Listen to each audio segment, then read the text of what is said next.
तमाम म्यूजिशियन के लगे पर जोर रहा ताली बजा के सब कौशिक भाई मिथिला पावन मोहन सिंह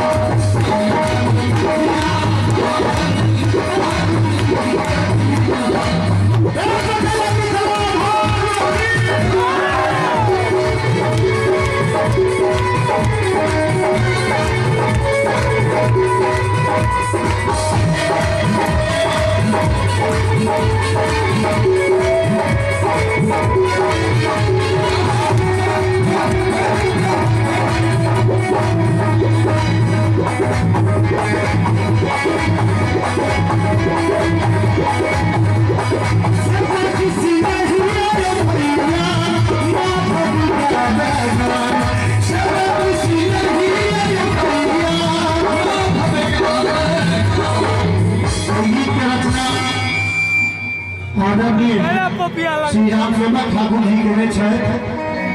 किससे किसी नहीं आयो भैया माधव गावे जय हमारा मन में मैं अबू सबके मन में जो इस शब्द हमको अगर नीक लाया तो मेरी अपने मुझे ताली बजे में पहले सुन लगे जन्म जन्म हम जनमी जन्म जन्म हम जनमी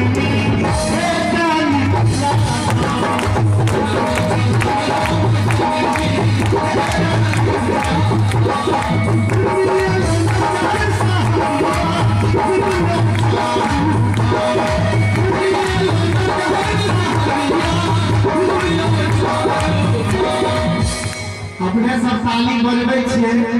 लेकिन एहि पंडाल में जो कुर्सी पर बैसे छथिन वो खूब ताली बजबै छै